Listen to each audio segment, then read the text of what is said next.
Fala, eu sou o Thiago Meirelles e esse é mais um vídeo de análise e palpites para o tênis. Nesse vídeo nós vamos falar das semifinais masculinas e femininas, femininas e masculinas do Indian Wells 2023. Os jogos já estão definidos para sexta e sábado, sexta 17 de março, sábado 18 de março de 2023. Sábado, geralmente um dia que, né, a gente vai curtir com a família e tal.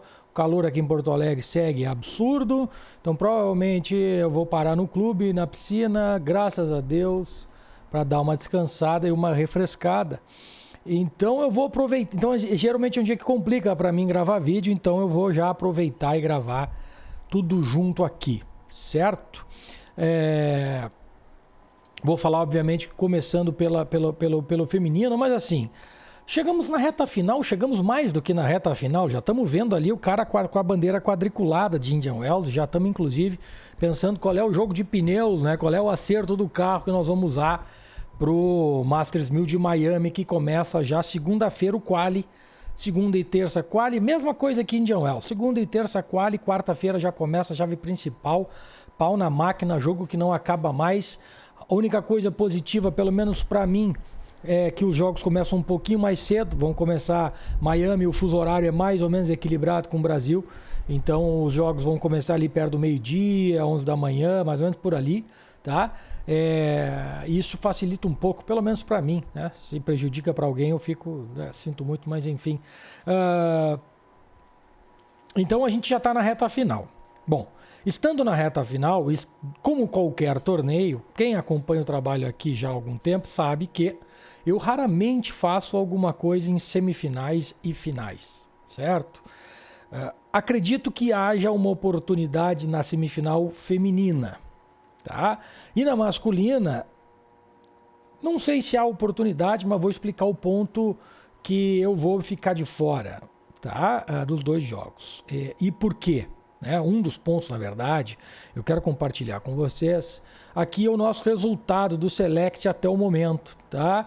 Aqui está a nossa planilha, devidamente preenchida. Ela não cabe toda aqui. Talvez se eu diminuir um pouquinho o zoom para facilitar um pouco, para a gente fazer uma recapitulação do que aconteceu. Aqui fica melhor já um pouquinho, né? Olha só. Olha que legal, tá? Então aqui todas as entradas que a gente fez, foram 106 apostas, até o momento 73,6 unidades arriscadas, uma taxa de acerto de 43%, uma odd média ponderada 4,16 e 4,17 quase. E o que é uma odd média ponderada, Tiagão? Odd média ponderada é o seguinte, a gente faz aqui... além das entradas diárias em odds normais aí de 1,80, 1,90, 2 e pouco, a gente faz entradas de longo prazo. Pegamos aí até uma odd de 200 nesse torneio. Tentamos, né? Morremos na primeira rodada, mas enfim, tentamos. Mas se eu fizer só a média disso e considerar que tudo que eu coloquei em cada odd foi a mesma coisa, vai dar uma odd média absurda, né? E aí não é justo, e inclusive não é justo, é incorreto. Né? Então o que eu tenho que fazer aqui? Eu tenho que pegar o que eu arrisquei em cada odd. Né? Então o que essa fórmula faz aqui, só para brincar um pouquinho com números, tenho certeza que a maioria de vocês gosta disso, é que, por exemplo, quando eu tenho uma unidade a 1,93, uma unidade a 1,80, aqui vai ficar, quando eu tenho tudo uma unidade, vai ficar a média, né? Mas quando eu entro com meia unidade a 2,84, não posso só continuar fazendo a média. Esse número aqui vai entrar com um peso de meio para cima dos outros aqui que tiveram um peso de 1 e assim por diante, 0,75. Então quando eu pego uma odd de 200 lá no longo prazo, ele entra só com um peso aí de 0,1 na média, no cálculo da média. Senão também não tem graça. Então isso é uma odd média ponderada, tá? Ponderada como isso. Eu sou com pesos de acordo com as odds que foram utilizadas, tá? Então estão aqui todas as entradas em ordem cronológica, né? Inclusive as de longo prazo aqui. Tem algumas coberturas que a gente fez no meio do caminho, então já aparecem aqui misturadas. E aqui ainda a gente tem uma única aberta, que é 0,75 de unidade, numa odd de 7,50 do senhor Carlos Alcaraz. Um erro grosseiro, tremendo e pitoresco do mercado. Não pode dar 7,50 pro cara que, inclusive, é cabeça de chave número 1 do torneio. Não pode. Ah, vinha de lesão. Não pode. Não pode. Aproveitamos. Eu não sei se eu estou arrependido ou não de ter colocado só 0,75, mas ainda acho que foi ok, né? E acho que e é a entrada que temos em aberto, certo? Então esse é o nosso resultado. Temos o gráfico aqui também para mostrar a evolução. Tá? Olha aqui, então um dia como bem positivo, depois um dia bem negativo, o que não altera em nada a metodologia de trabalho. Quem for buscar lá o vídeo do segundo dia vai ver isso, nada altera, foi um dia de merda, que inclusive com muito azar, erramos tudo na WTA, e no final das contas eu acho que a WTA foi até quem mais pagou. Um dia mais positivo, negativo, um pouquinho pra cá, e assim vai indo, tá? E assim vai indo e terminamos assim. Esses valores aqui embaixo aqui, eles ainda são das entradas de longo prazo, ainda tem um 0,75 negativo na entrada no mercado de campeão especificamente, mas que pode mudar com a entrada do Alcaraz, tá? Que eu não vou proteger contra o Sinner, porque já adiantando, acredito que ele vença a partida, tá? E já explico por quê. Então, para concluir aqui o resumo do trabalho, aqui tivemos o perfil das entradas, ó. Foram 20 entradas de longo prazo, saímos com um saldo positivo até o momento, como eu disse, ainda tem uma aberta, 8 unidades em simples, não fizemos nenhuma dupla, graças a Deus, porque eu sou zicador de dupla. Fizemos um binguinho que bateu, que nos rendeu 2,53 unidades, fizemos uma aposta especial. Eu considerei como uma aposta especial aquela entrada no placar correto da Sabalenka, que foi uma bela bosta de aposta, que eu confiei na Goff. Não sei porquê, mas enfim, tá? Foi essa é a aposta especial. Então foi isso, tá? Esse é o nosso resumo de Indian Wells. Vamos falar agora então das semifinais que estão por acontecer ainda hoje, né? Ainda hoje as semifinais femininas. Então vamos lá. Sakkari e Sabalenka, tá? Sakkari e Sabalenka. Vamos lá.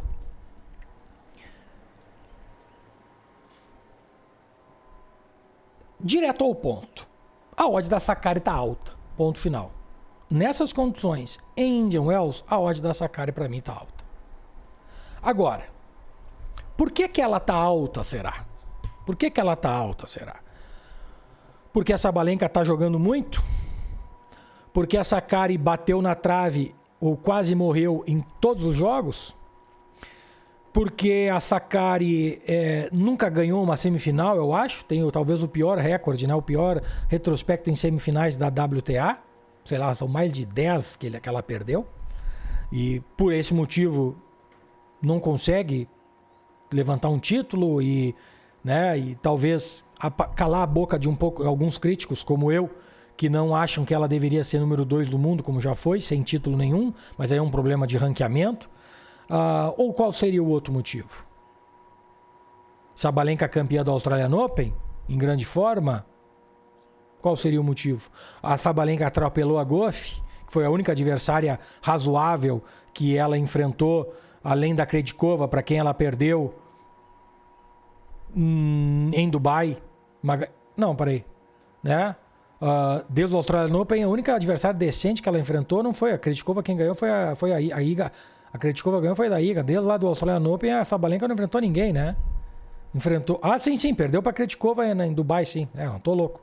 Né? Então, desde lá, ela pega a Davis, pega a Ostapenko num jogo duro, perde da Krejcikova, aí ela joga com a Rodina, ganha da Krejcikova de novo e joga com a Goff. Beleza. Ok. Sakkari, 3 sets com a Rodgers, 3 sets com a Goff, 3 sets com a Goff, 3 sets com a Kvitova. Beleza.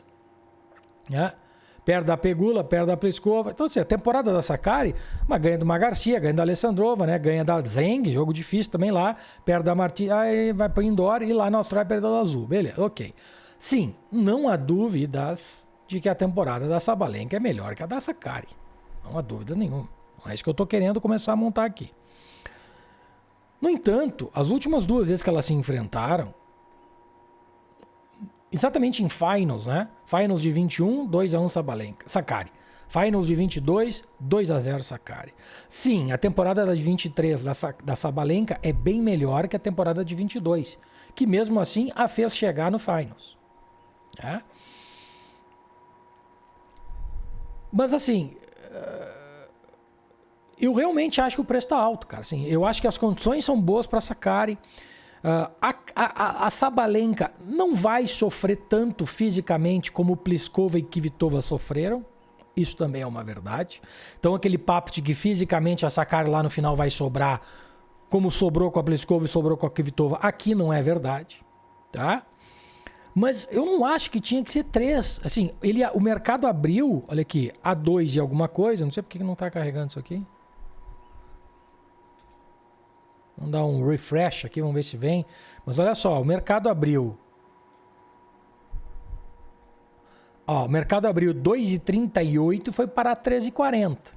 Demais, cara.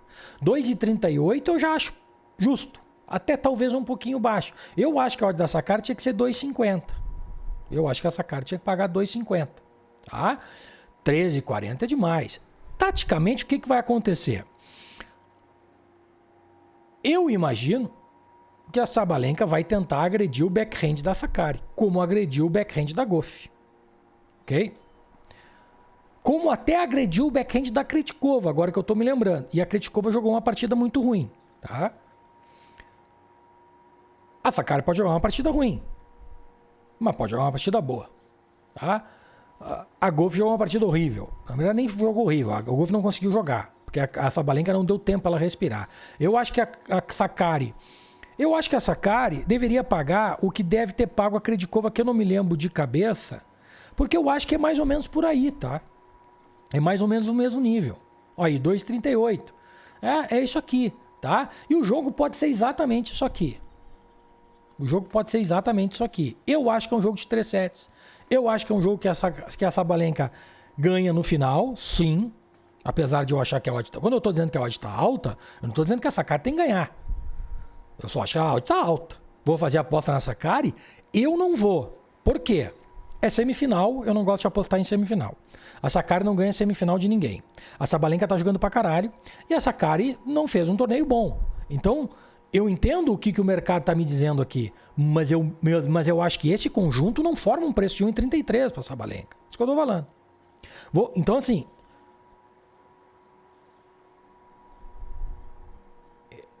Será que é contra a Sabalenka que a Sakkari vai conseguir desfazer a zica dela de semifinais?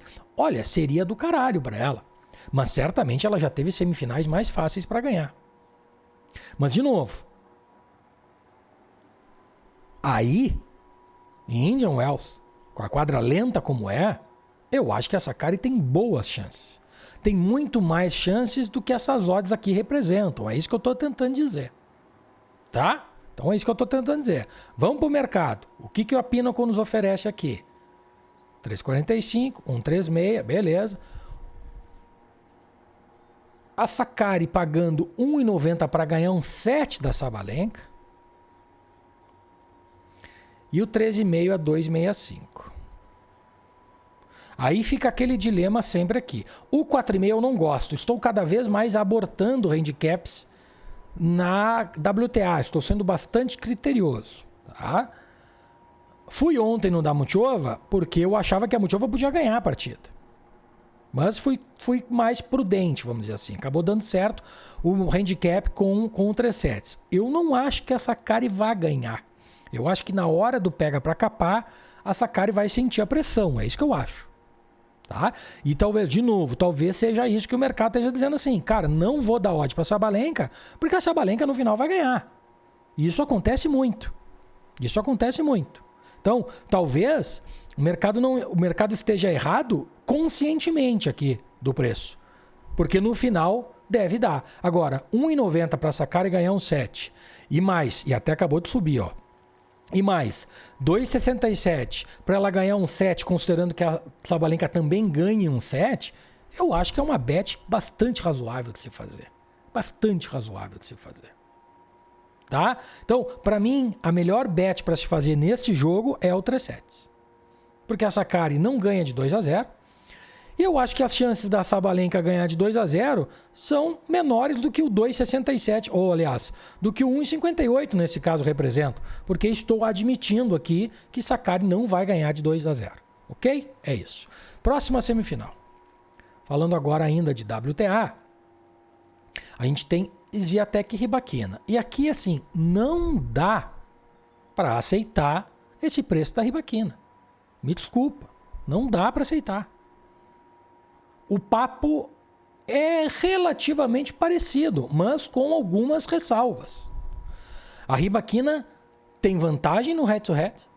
A ribaquina não fez uma semana ruim. A ribaquina não tem problema com semifinal.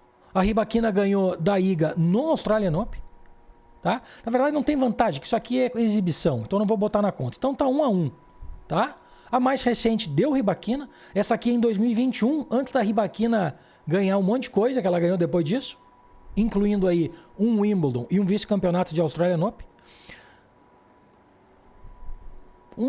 Cara, na boa, assim, quadra é lenta, beleza que é quadra é lenta. Mas vamos combinar assim.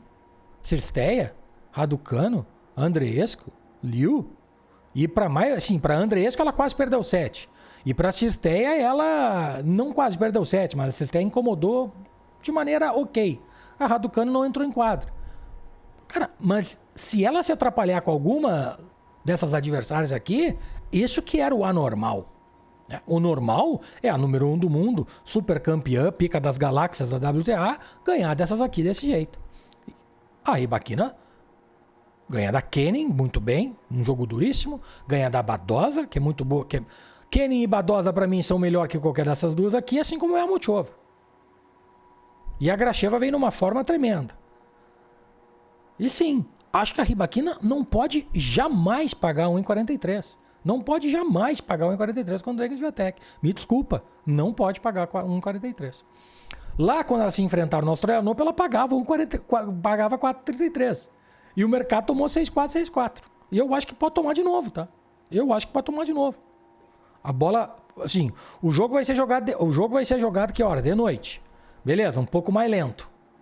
A bola talvez segure um pouquinho mais, mas para segurar a bola da ribaquina, nem à noite segura muito, tá? Por outro lado, não vai ter calor, que é uma coisa que incomoda um pouco a ribaquina, né? Como geralmente incomoda aquelas meninas lá do leste europeu, tá? Cara, assim, não dá para aceitar. Não dá para aceitar mesmo. Não posso aceitar a ribaquina pagando 4,33 com a Swiatek. Simples assim. Tá? Então aqui sim eu vou ter que fazer uma aposta. Eu tô bem para frente no Indian Wells, estamos aí batendo 13 unidades e pouco, tá? Ainda tem. Então assim, eu gosto muito mais, por exemplo, disso do que Sakkari e Sabalenka. Sakkari contra Sabalenka. Aqui é bet para meia unidade. 0,75 estourando. Aqui mais 5. 13,12. 2,34 para ela ganhar um 7. Aqui eu tenho que ir no mais handicap de 7, tá? Porque eu não ficaria surpreso se ela enfiasse 2-0 como enfiou há 2 meses atrás. Então aqui eu não tô muito afim de arriscar no 2,5. Eu prefiro ir com uma unidade no 2,34 e acabou. Podemos botar meia unidade no 4,7? Até podemos. Talvez dá para votar assim, 0,75 no handicap de 7 e 0,25 no 4,7. Expomos aí uma unidade, vamos investir uma unidade no jogo da mesma maneira e ainda com chancezinha de puxar aí quase 2,5, quase 2,5, tá? O handicap de games, mesma coisa que eu disse no outro jogo, estou tentando evitar.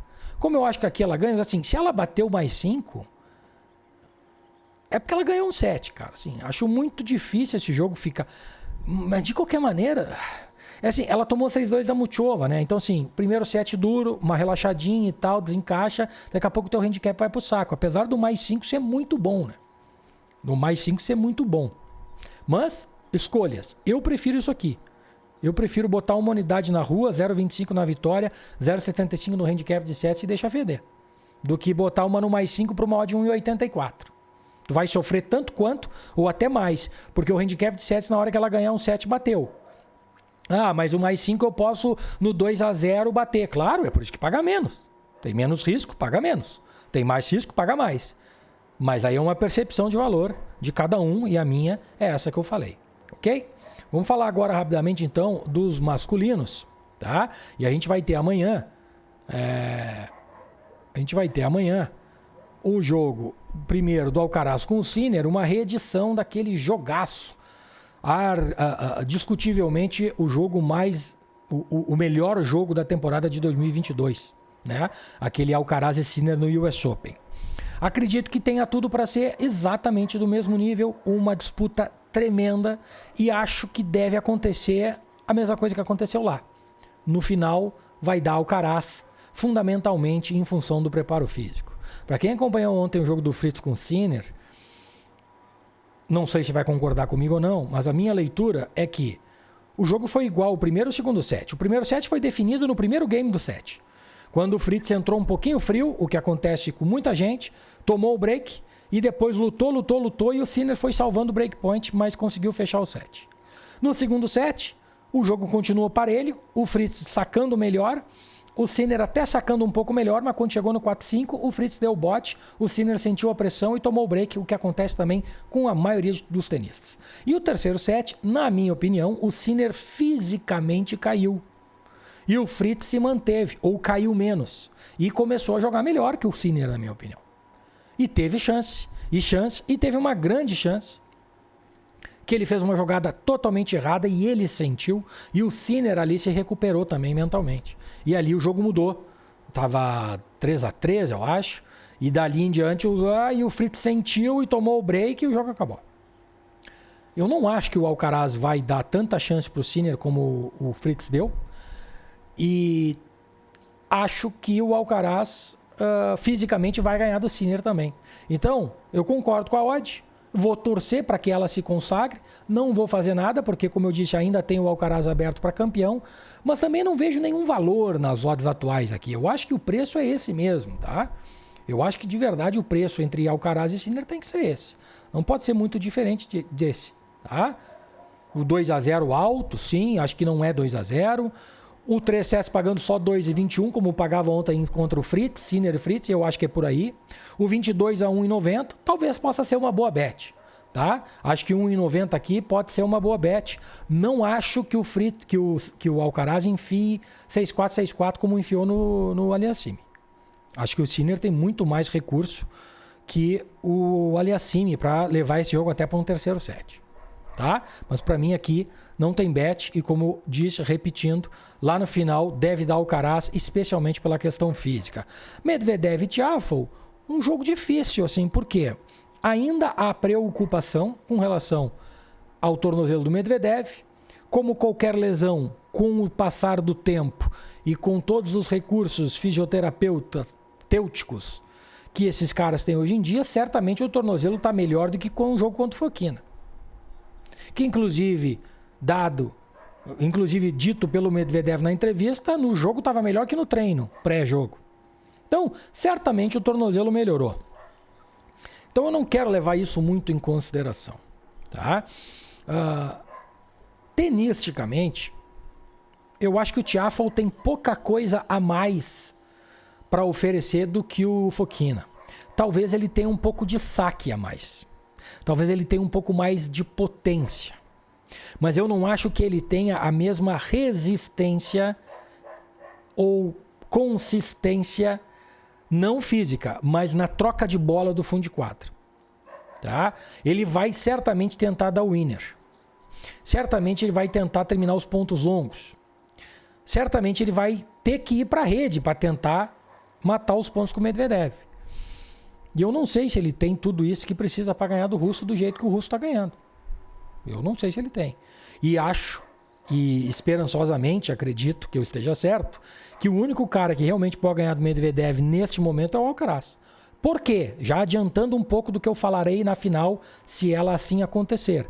O Alcaraz tem o que precisa para ganhar do Medvedev. Muita variação de jogo, qualidade na variação do jogo, porque não adianta tu tentar dar uma curta como o Fokina tentava dar e às vezes errava. Não adianta tu querer mudar a direção da bola como o Fokina tentava dar e errar paralela. Né? Então, o Alcaraz tem tudo que precisa de variação e ainda executa bem. Dá um drop shot como ninguém na ATP, mata ponto na rede como poucos na ATP, tem uma consistência de fundo de quadra e variação de golpe com slice, top spin e winner como poucos na ATP. Né? Então, é o que tu precisa para tu matar um russo endiabrado do jeito que ele tá. Não tem como. Então, acho que deve dar Medvedev. Não acho que a odd esteja aprazível. Por quê? Eu ainda não sei, não está dito aqui, e eu até não saberia dizer se o organizador do torneio vai botar o Alcaraz, que certamente é a maior atração do torneio para jogar o jogo da noite, ou se ele vai botar o Tiafoe, que é o dono, que é o jogador da casa. A torcida da noite, ela é muito mais ativa. E isso fez falta, inclusive, um pouco no jogo do Fritz ontem. No jogo do Alcaraz com a Aliassime, apesar de menos disputado, a torcida participou muito mais. Né? Tradicionalmente, a torcida da parte da noite ela é muito mais eufórica. Né? Não sei o que vai acontecer. Eu desconfio que ele vai... Se bem que o Alcaraz jogou a sessão noturna, a outra e o Medvedev jogou diurna. Talvez haja essa inversão por uma questão de justiça. Não sei. Tá? Mas é isso que eu acho. Acho que dá Alcaraz. Então, o Alcaraz over 22,5 pode ser uma boa. Ou aquela apostinha 2-1. Né? Alcaraz 2-1, pagando aí, provavelmente perde 4. Pode ser uma boa aposta também para as semifinais de amanhã. E Medvedev e Tiafoe eu não me arrisco. Porque tenho uma projeção do que pode acontecer no jogo. Mas... pode acontecer diferente também. Se eu não me engano, é a primeira vez que se enfrentam. Não lembro de jogo entre eles. Né? O Tiafoe certamente vai estar super motivado. Eu acho que se o jogo for de noite, é melhor para o Medvedev, porque a bola do Tiafoe vai andar um pouquinho menos. Aliás, se enfrentaram muitas vezes. Nossa, eu não me lembro disso aqui. Antigo, 2019, pré-pandemia, depois... logo depois da pandemia e lá em Miami. Então faz tempo, né? O Tiafoe de 2022, 2023 é um outro Tiafoe. Eu não vou nem pesar isso aqui pro lado dele. Continuo com a mesma análise, tá? Então é isso. Fechou? Fechou. É isso de semifinais. E eu vejo vocês no vídeo que falarei sobre as finais masculina e feminina. Um grande abraço e keep it green.